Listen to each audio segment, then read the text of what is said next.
Täna näitan teile, kuidas tagakiusatud Palestiina arst, kelle vabastamist ÜRO ja teised kongressi liikmed Iisraelilt nõuavad, on tegelikult Hamasi kolonel ja mul on selle kohta tõendid. Siin on üks küsimus, mille üle ma tahan, et sa korraks mõtleksid. Kui keegi räägiks sulle 2 aastat, et üks mees on kangelane, märter, tagakiusatud humanitaartöötaja, kes tahab lihtsalt haigeid lapsi päästa, ja selgus, et kogu selle aja oli ta terroristliku organisatsiooni ohvitser, mis korraldas holokausti järel kõige rängema juutide massimõrva. Kas sa oleksid vihane? Kas sa tahaksid teada, kes sulle valetas? Sest täpselt see toimubki siin, ja see nimekiri on ilmselt palju pikem, kui sa arvad. ÜRO, Amnesty International, Bernie Sanders, Chris Murphy, Suurbritannia valitsuse ministrid ja loomulikult, nagu alati, meie usaldusväärne peavoolumeedia, The Guardian, NBC News, Al Jazeera. Nii et lähme asja juurde. Tema nimi on Hussam Abu Safia. Viimase 1,5 aasta jooksul oled sa kuulnud tema nime seotuna sõnadega nagu piinamine, tagakiusamine ja genotsiid, pärast seda, kui Iisrael ta arreteeris Gaza haiglast, kus ta töötas. Ta kirjutas ka mitte 1, vaid 2 arvamusartiklit ajalehes New York Times, süüdistades Iisraeli sõjakuritegudes ja genotsiidis, kujutades end samal ajal isetu kangelasliku arstina, kes pakub palestiinlastele abi. Amnesty International rajas tema ümber terveid kampaaniaid. Prantsusmaal asuv Lyoni linn andis talle aukodaniku staatuse. Ja sel nädalal kuulutas ÜRO meelevaldse kinnipidamise töörühm ametlikult, et selle mehe kinnipidamine Iisraeli poolt on inimõiguste rikkumine ning nõudis tema kohest vabastamist. Selle juures on ainult üks probleem. Ta on sõna otseses mõttes Hamasi komandör. See on foto aastast 2016, mille postitas organisatsioon nimega Gaza sõjaväeline meditsiiniteenistus, mida juhib otse Hamasi sise- ja riikliku julgeolekuministeerium.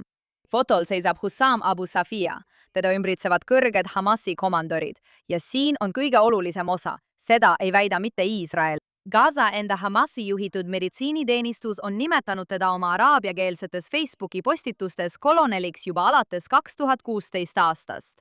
Aastaid enne seda, kui see läänes üldse vaidluseks muutus. Siin on Abu Safia sellel Facebooki lehelt oma Hamasi vormis. Sa ei saa seda tõesti ise välja mõelda. Nüüd on ka Iisraeli kaitsevägi iseseisvalt kinnitanud, et Safia omab Hamasi sõjalises meditsiiniteenistuses koloneli auastet ning see ei olnud mingi sümboolne tiitel, mida ta kunagi ei kasutanud. Sama haigla teine direktor Ahmed Kahlot, kes ise on Hamasi leitnant kolonel, ütles oma Iisraeli kaitseväe ülekuulajatele, et vähemalt 16 selle haigla aktiivset töötajat, arstid, õed, parameedikud, olid aktiivsed liikmed Hamasi Al-Qassami brigaadides. Ta paljastas isegi, et haigla oli mingil hetkel olnud ühe röövitud Iisraeli pantvangi peidupaik.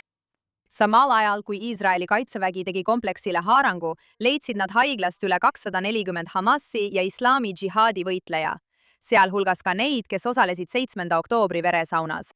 Ja vaadake neid pärleid, mille me saime otse Abu Safia enda sotsiaalmeediast. Tundub tore mees, eks?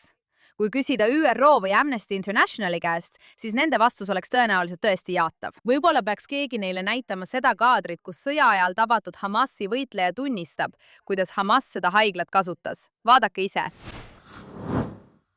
Tere, mina olen Mohammed Sharif, olen Knoxville 1-aastane ja töötan Kamala Khaani haiglas. Olen koristaja Lääne pataljoni üksuses ning vahel ka välipataljonis. Kus ta süleväli on?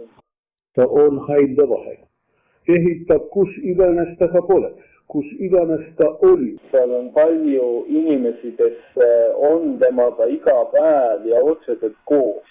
Väga palju inimesi. Seal olid Hamasi aktivistid, islami džihaadi liikmed, vastupalurühmituste liikmed, erinevate organisatsioonide liikmed Põhja-Palestiinast.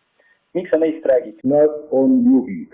Miks sa ütled nemad? Nad arvavad, et see on nende maa, sest armee ei suuda seda otseselt tagasi võtta. See võtab palju aega. Ta ütleb, et ma ei tohiks seda teha. Sest ta tegeleb paljude süüdlaste haigetega ja sa tead... Sa saad mulle öelda, mida sa sellega mõtled. Ja nad arvavad, et armee ei saa teda otseselt röövida, nagu oleks tegu röövida või midagi sellist. Ta ütleb ainult seda, mida ta ütleb. Kui nad olid haiglas laiali organiseeritud. Aktivistid olid kohal, viies meid relvajuhtmesse juurde, nagu Hobune, nagu S4, nagu 24. Neid viiakse haiglasse sisse, väljastpoolt sisse ja seest välja. Haiglast sihitakse vaatleja ja luuraja liiguvad seest haiglasse. Viimased neljandikus tulevad aga hommikul haiglasse ja haigla seest. Neid jaotatakse Iisraeli piirialadele, tunnelitesse, puude alla, maa alla, maadisse, mekasse, juhtimisse ja kontrolli. Olgu see siis Kamela plaani ümbruses või Taluja, Jaara ja Saibla piirkonnas. Kus iganes armee asub, see kõik dokumenteeritakse. See on nüüd tunnistus otse kinni peetud Hamasi terroristidelt, kes kirjeldavad, kuidas sellised haiglad nagu see toimisid organisatsiooni juhtimiskeskuste ja varjupaikadena. Aga kui sellest ei piisa, siis siin on tunnistus kurdi arstilt, kes tegelikult vabatahtlikuna töötas samas Gaza haiglas ja kirjeldab, mida ta isiklikult nägi. Vaadake ise. Muidugi alustasime teiega lühidalt, nagu te tulite, nagu haigla näiteks töötasime ja seal, kus Hamas oli, ma mõtlen. Kuidas Iisrael on tegelikult suutnud Hamasi ja teisi vandenõulasi kõrvaldada? Sõdurid tapetakse, jah? Muide. Kas see tähendab, et ta oli härra Tilija haiglas hoida kangelaslik, tema juhid oli kangelaslikud? Jah, ma nägin teda, kui ta nuttis, kui ta tüdrukut lohutas, kui ta nägi naist ühiskonnas. Või Hamad ja kääki ja mõni varspuuke vahel. Nüüd läheb asi tõeliselt vihastavaks. Hamasi juht Bassam Naim pole isegi eitanud, et Abu Safia kuulub Hamasi, kuid ta püüdis väita, et Hamas ei kasuta auastmeid nagu kolonel. Seega ei saa see tõsi olla. Selle asemel, et ma ei tea mõelda, keskendus suur osa peavoolumeedias sellele, mitte tõsiasjale, et meest on aastaid pildistatud Hamasi vormis. Näiteks Qatari Al Jazeera avaldas artikli pealkirjaga, mis tõlkes tähendab sümboli mõrvamist, kujutades kogu lugu kui koordineeritud Iisraeli kampaaniat, mille eesmärk on määrida mingisugust humanitaarkangelast. Ja loomulikult polnud nad ainsad. The Telegraph, Sky News ja muidugi Soros rahastatud Dropsite News levitasid kõik seda absurdset narratiivi. Isegi pärast seda, kui kõik tõendid said avalikuks, nõudis ÜRO kõige kurikuulsam antisemiit, eriraportöör Francesca Albanese, ikka veel tema vabastamist. ÜRO inimõiguste juht Volker Türk seisis julgeolekunõukogu ees ja ütles sõna-sõnalt, et Iisrael pole oma väiteid tõestanud, hoolimata sellest, et teine haigladirektor oli juba tema enda ülekuulamisel kinnitanud, et Hamas juhtis seda asutust. Samamoodi avaldas The Guardian pika kaastundliku artikli, tsiteerides tema advokaatide kõige dramaatilisemaid väiteid, mainimata kordagi, et on olemas dokumentatsioon temast Hamasi vormis. NBC News tsiteeris MedGlobali kaasasutajat, kes nimetas teda kangelaseks ja mentoriks, kuid ei käsitlenud üldse tema auastet puudutavat väidet. See on ajakirjanduslik hoolimatus. Kuid see ei piirdu ainult meediaga. Räägime nüüd neist inimestest, kes sellega kaasa läksid, sest ma tahan, et te kuuleksite nende enda sõnu. AOC, see geopoliitika ekspert, kutsus Iisraeli üles vabastama ja ma tsiteerin lastearst dr. Hussam Abu Safiat, keda on hoitud süüdistuseta 18 kuud ja kes nüüd seisab silmitsi piinamise tõttu oma elu otsese ohuga. Tsitaadi lõpp. Senator Chris Van Hollen tegi samuti avalduse, milles kutsus üles tema kohesele vabastamisele. Kongressi liige Jim McGovern läks veelgi kaugemale ja ütles, ning ma tsiteerin teda otse, mitte ühtegi maksumaksja senti ei tohiks enam saata selliste jõhkrate kuritarvituste toetamiseks ega soodustamiseks. Rashida Tlaib sekkus muidugi samuti. Sama tegi Bernie Sanders ja see polnud ainult ameeriklaste asi. Briti minister Hamish Falconer ütles avalikult Iisraeli valitsusele, et ta tõstatab selle mehe juhtumi, mainimata kordagi, et ta on aktiivselt seotud Hamasiga. Siin on minu küsimus kõigile neile. Kas keegi teist üldse kontrollis? Kas keegi teist, kes teeskleb, et hoolib palestiinlastest, saab aru, et kõige jõhkram rõhuv jõud Gazas ei ole Iisraeli kaitsevägi? See on Hamas. Ja jah, ka Gaza elanike vastu. Ärgake üles, idioodid. See on desinformatsioonimasin. Täpselt nii see töötab iga kord. Meedia kujundab inimesest mingisuguse humanitaarkangelase, ilma et nad viitsiksid kontrollida isegi kõige elementaarsemaid fakte selle kohta, keda nad esile tõstavad. Poliitikud, kes tahavad kaamera ees kaastundlikult paista, hüppavad kohe kaasa, ilma et nad teeksid isegi 30 minutit uurimistööd. Ja kui tõde lõpuks välja tuleb, siis selle asemel, et viga parandada, loovad mõned suurimad meedianimed aktiivselt vastunarratiivi, et valet kaitsta. See ei ole ajakirjandus. Järgmisel korral, kui näed pealkirja, mis põhineb täielikult mõnel kaastunnet ärataval kaasategelasel, küsi endalt enne jagamist üks küsimus. Kes see inimene on? Tegelikult kas keegi üldse kontrollis? Sest antud juhul oli see info avalikult olemas Hamasi enda araabiakeelses sotsiaalmeedias juba alates 2016 aastast. Ja mitte keegi New York Timesist, keegi The Guardianist, keegi NBCst ega keegi ühe ametis oleva Ameerika Ühendriikide senaatori büroost ei vaevunud seda vaatama. Kolonel Hussam Abu Safia ei ole tagakiusatud humanitaar. Ta on hoopis selle kontseptsiooni toimimise tõestus. Ja nüüd teate täpselt, kuidas see kontseptsioon toimib. Nüüd, peamise globaalse sündmuse juurde. Mis pagan Iraaniga toimub? Vaatame, mida president Trump just ütles. Härra president, Iraani kohta, kas relvarahu on läbi? Kas relvarahu on lõppenud? Kas vastastikuse mõistmise memorandum on surnud?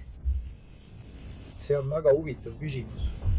Minu arvates on see läbi. Ma ei taha nendega enam tegemist teha. Nad on saast. Kas sa tead, mis on saast?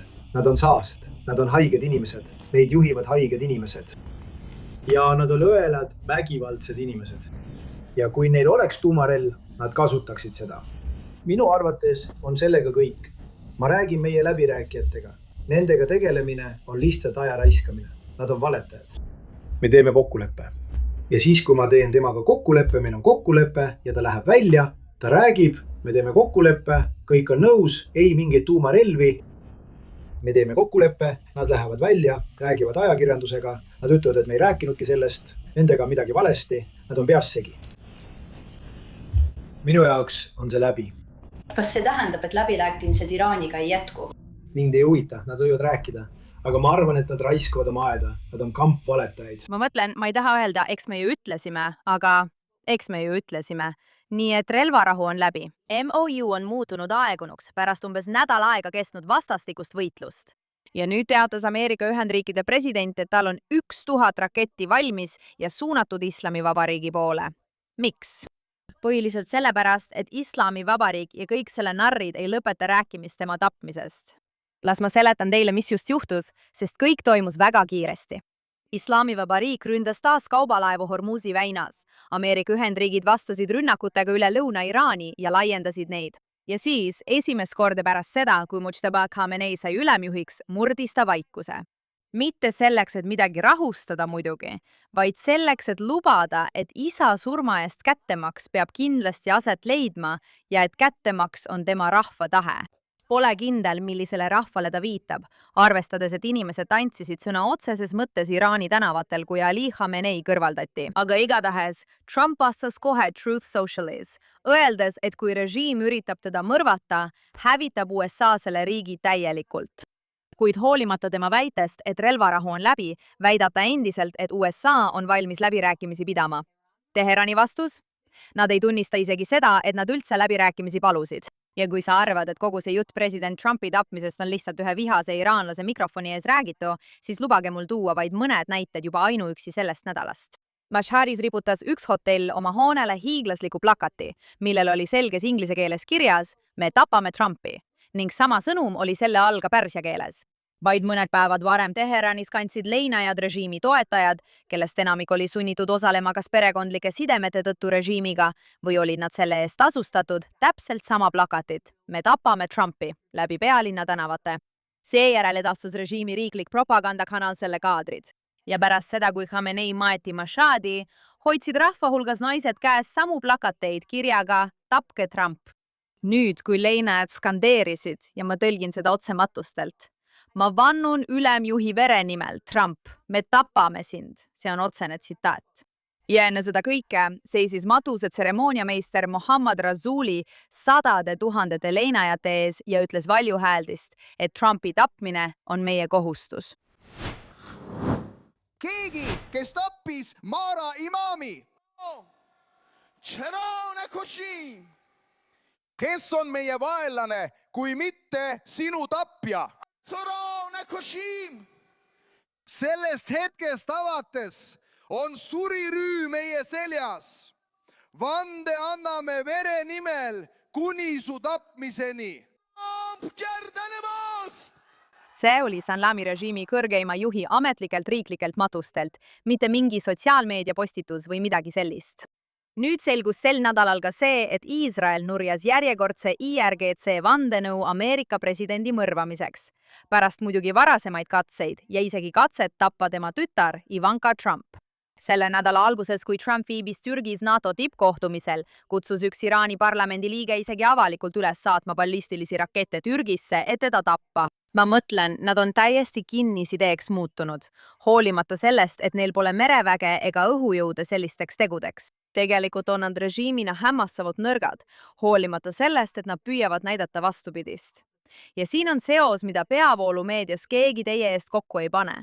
See režiim on majanduslikult põlvili surutud. Iraani reaal on umbes 1,75 miljonit dollari kohta, mis on kõige nõrgem tase kogu Islamivabariigi ajaloos. IMF prognoosib selleks aastaks inflatsiooniks peaaegu 69% ning majandus kahaneb üle 6%. Hinnanguliselt 7 miljonit iraanlast kannatab praegu nälga. Liha on Iraanis luksuskaup. Samal ajal näitab režiimi enda eelarveprojekt, et sõjalised ja julgeolekuasutused ehk IRGC saavad naftatuludest mitu korda suurema osa kui tegelik tsiviilvalitsus. Usuasutused saavad peaaegu poole sellest vähesest naftarahast, mida valitsus üldse kontrollib. Samal ajal teatavad Teheranist tulevad raportid, et valitsusel on raskusi isegi oma sõjaväelaste palkade maksmisega. Nii et samal ajal, kui tavalised iraanlased ei saa endale liha lubada, kulutab see režiim kogu oma raha Trumpi surmanõudvate plakatite trükkimisele ja rahastab just seda julgeolekuaparaati, mis neid võimul hoiab. See ei ole valitsus, see on maffia. Sellepärast oligi selge, et vastastikuse mõistmise memorandum kukub lõpuks läbi. Ja ausalt öeldes hea, et see läbi sai, sest sa ei saa sõlmida kokkulepet režiimiga, millel puudub legitiimsus ja mida juhib Khomeini ideoloogia. See pole paberitki väärt, millele see on trükitud. Ma tahan olla väga-väga selge.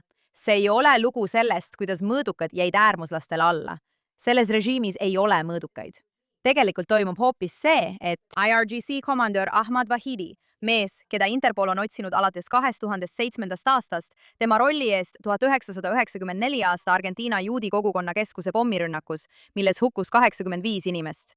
Näitab teile reaalajas, kelle käes tegelikult võim siin on. Vahidi ja IRGC on korduvalt nõudnud selle sõja jätkamist sõjaliselt, sealhulgas viimase ballistiliste raketirünnakute laine Iisraeli vastu ning rünnakud Katari, Jordaania ja Kuveidi pihta just sel möödunud nädalal. Tegelikult ei ole vahet, kes istub laua taga ülikonnas ja naeratab lääne kaamerate ees. Relvad on alati samades kätes, IRGC käes. Ja kuni lääs pole valmis reaalsusele otsa vaatama ja neid jõhkardeid lõplikult peatama, jätkub see kõik edasi. Pean siiski märkima, et on tõesti kahetsusväärne, et Iisraelil oli võimalus Vahidi otse kõrvaldada, aga Trumpi administratsioon peatas nad, sest president soovis, et režiim jätkaks, ekslikult arvates, et nendega saab kokkuleppele jõuda. Nendega ei saa kokkuleppele jõuda. See režiim on korduvalt tõestanud, allkirjastab paberi ja rikub seda kohe, kui otsustab, et tahab pigem edasi võidelda, sest just selleks see režiim loodud ongi.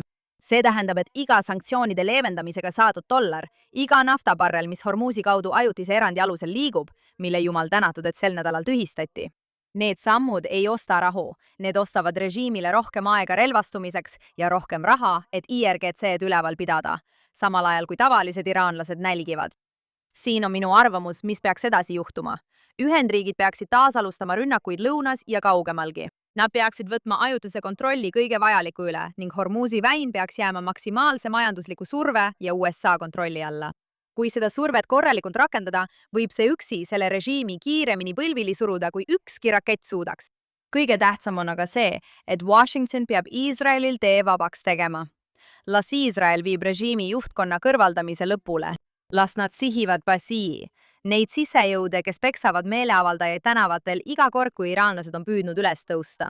Sest iga kord, kui Ameerika hoiab Iisraeli tagasi, et kaitsta läbirääkimisi inimestega, kes neid tegelikult ei soovi, kaitseme me tegelikult režiimi ennast, mitte rahu. Iraani rahvas, need, kes ei suuda endale toitu lubada, samal ajal kui nende režiim trükib surmaähvardusi, väärivad avatud teed, et ise tänavatel alustatud asi lõpule viia. See režiim ei pea läbirääkimisi heas usus, sest ta ei suuda seda teha.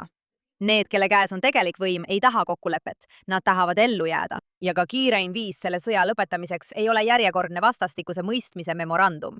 See on tagada, et see režiim ei jääks piisavalt kauaks ellu, et seda allkirjastada. Nüüd lõpetame selle nädala rubriigiga hea, halb ja kole, alustades nädala halva looga. Sel neljapäeval avaldatud uus Pew Researchi uuring peaks ausalt öeldes hirmutama kõiki, keda huvitab, kuhu USA tegelikult suundub, sest see näitab, et toetus Hamasile Ameerikas ei ole enam tegelikult äärenähtus. See muutub peavooluks terves elanikkonna segmentides. Uuringus küsitleti üle 12 000 Ameerika täiskasvanu ning selgus, et 13% 18–29 aastastest ameeriklastest suhtuvad nüüd Hamasisse soodsalt. See tähendab, et umbes iga 8. noor ameeriklane ütles Pew Researchile, et nad suhtuvad sellesse soodsalt. See on seesama organisatsioon, kes vägistas, röövis ja tappis 1200 inimest. Organisatsioon, kelle terroristid kasutasid seksuaalvägivalda sõjarelvana, mitte üksiku juhtumina, vaid süstemaatilise vägistamise ja moonutamise kampaaniana. Me räägime ameeriklastest, kes teavad, mis juhtus 7. oktoobril. Mõned neist on näinud kaadreid ja lugenud tunnistusi ning on siiski Hamasi suhtes positiivselt meelestatud. Aga asi läheb tegelikult hullemaks, sest 44% küsitletud Ameerika moslemitest ütlesid, et neil on Hamasist positiivne arvamus. See on 7% rohkem kui 2 aastat tagasi ja palju kõrgem kui ühelgi teisel usurühmal riigis. Võrrelge seda juudi ameeriklaste, 2% valgete evangeelsete kristlaste, 4% ja katoliiklaste 8%-ga. Seesama Ameerika moslemid grupp hindab Iisraeli rahvast positiivselt vaid 26% ulatuses, samas kui juutide seas on see 83% ja kõigi teiste usurühmade seas üle poole Pew küsitluse järgi. Kuidas me siia jõudsime? No, see ei juhtunud juhuslikult. Sa ei lähe riigist, kus sõjataktikana massilist vägistamist kasutava rühmituse toetamine on mõeldamatu. Seleni, kus peaaegu pool ühest usukogukonnast suhtub samasse rühmitusse soodsalt. Ilma aastatepikkuse järjepideva ja teadliku pingutuseta sellist käitumist normaliseerida. Ja just nii näebki välja õõnestamine. Mitte välismaa armee, mis randub randa, vaid aeglane moraalse selguse erosioon. Ülikoolide indoktrinatsiooni kaudu, sotsiaalmeedia algoritmide kaudu, mis premeerivad kõige põletavamat Iisraeli vastast sisu, ja poliitikute kaudu, kes on teinud karjääri sellest, et keelduvad nimetamast terrorirühmitust terrorirühmituseks. Ja see kõik toimub enne, kui Hamas teatas vaid mõned päevad tagasi, 6. juulil, et ta lahustab oma ametliku valitsusorgani Gazas, samm, mis loomulikult jäi pooleli. Tegelikult desarmeerimist ei toimunud ning see ei muutnud midagi selles, kes nad on ja millised on nende eesmärgid. Tuletan meelde, et see on sama periood, mil moslemitest poliitikud nagu Rashida Tlaib, Ilhan Omar ning Michigani senati kandidaat Abdullah Saad on saanud mõneks kõige silmapaistvamaks hääleks demokraatlikus parteis, kus kommunistlik islamist nimega Zohran Mamdani on nüüd New Yorgi linnapea ja kus mitte ükski neist isikutest pole kunagi olnud valmis lihtsalt ühemõtteliselt Hamasi hukka mõistma. Sa ei saa küsitlusi poliitikast lahutada.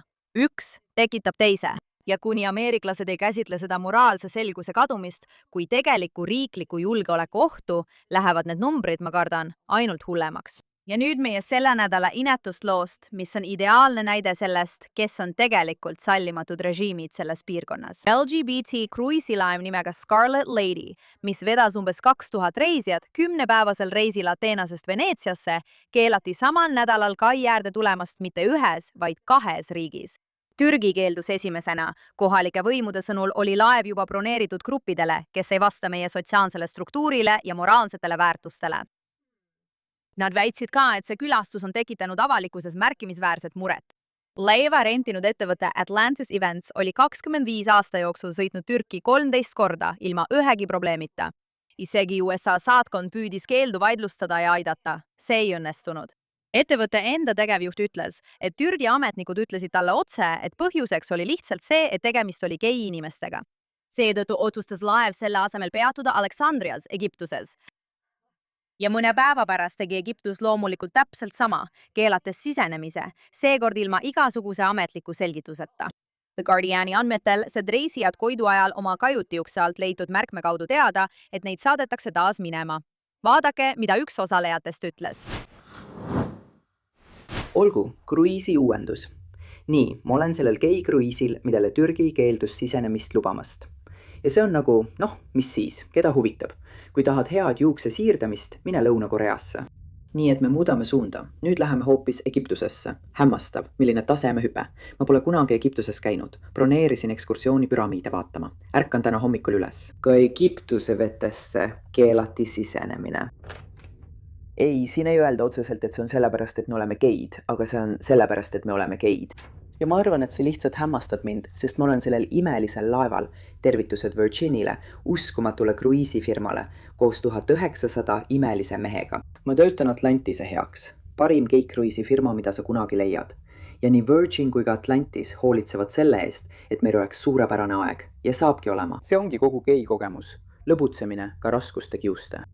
Aga see ongi nii, et me oleme liiga geid, et tulla teie riiki palju raha kulutama. Nüüd tuleb see osa, mis mind tõesti närvi ajab. Üks geiturismi ettevõtte omanik, keda loost tsiteeriti, süüdistas selles parempoolseid rühmitusi, kes võtavad valitsusi üle kogu maailmas. Mida? See on islamistlik ideoloogia, lihtne ja selge. Lõpeta keerutamine ja räägi tõtt. Türgis, Egiptuses. 2 valitsust, kellel pole mingit pistmist lääne konservatiivse või parempoolse poliitikaga, vaid kõik on seotud terrorismi pooldavate islamistidega, kes otsustavad, kellel on lubatud eksisteerida. See on sama piirkond, kus inimesed armastavad pidada loenguid Iisraelile. Ainsale riigile Lähis-Idas, kus geid saavad tänaval vabalt käia, käest kinni hoida ja ei pea kartma. Rääkides sallivusest. Võib-olla oleks see laev pidanud hoopis Tel Avivi sadamasse tulema. Ja nüüd meie nädala hea lugu. Sest mõnikord on parim viis saadet lõpetada, lihtsalt vaadata, kuidas inimesed end alandavad, kui tõde on kõigile nähtavalt olemas. Jällegi räägime siin Egiptusest. Nad kaotasid eelmisel nädalal maailmameistrivõistlustel Argentiinale tulemusega 3-2 ja selle asemel, et lihtsalt kaotust tunnistada, otsustasid Araabia meedia ja sotsiaalmeedia, et tõeline põhjus, miks Egiptus kaotas, oli muidugi juutide vandenõu. Ja siis arendasid nad seda vandenõud 72 tunni jooksul reaalajas kõigi silme all edasi. See algas sellega, et keegi muutis Prantsuse kohtuniku Wikipedia lehte, väites valesti, et ta sündis ortodokse juudi perekonda, lisades isegi üksikasjaliku loo tema vanaisast, kes oli Prantsuse vastupanuliikumises. See kustutati, kuna puudusid igasugused tõendid, kuid enne seda olid ekraanipildid juba Araabia sotsiaalmeedias laialt levinud. Seejärel postitas populaarne YouTube'i kanal video, mille pealkiri oli sõna-sõnalt Egiptus kaotab sionismile ja väitis, et kohtunik, FIFA ja Argentiina on kõik salaja Iisraeli päritolu, sest Lionel Messi külastas 2013 aastal nutumüüri. Tõesti või? Siis väitsid sotsiaalmeedias juudi vihkajad, alates Snikost kuni koomik Bassem Youssefini ja nende miljonite jälgijateni, et kogu asi on juutide vandenõu. Kui sellest veel ei piisanud, siis Egiptuse jalgpalliliidu juhatuse liige, mees nimega Mustafa Abu Zahra, väitis avalikult, et kaotus oli kättemaks peatreeneri Palestiinat toetava aktivismi eest. Sest kui ta lõpetas eelmise mängu Palestiina lippu lehvitades, kõndis ta staadionil ringi, ergutas teisi ja pidas loenguid, kui oluline on Palestiinat toetada. Sest loomulikult ei saa ju olla nii, et Egiptus kaotas mängu lihtsalt sellepärast, et nad polnud nii head kui Argentiina, eks. Tüüpiline islamistlik mõtteviis. Süüdistatakse kõiki teisi peale enda ja isegi leiutatakse keerulisi mitmekihilisi vandenõuteooriaid selle õigustamiseks. Noh, see oligi meie selle nädala saade. Kui sul on mõni lugu, mida arvad, et peaksime kajastama, saada see mulle. Jälgi mind X-is või Instagramis, Emily in Tel Aviv või Emily K. Schrader. Ja kohtume taas järgmisel nädalal siin saates Access of Truth JNS TVs.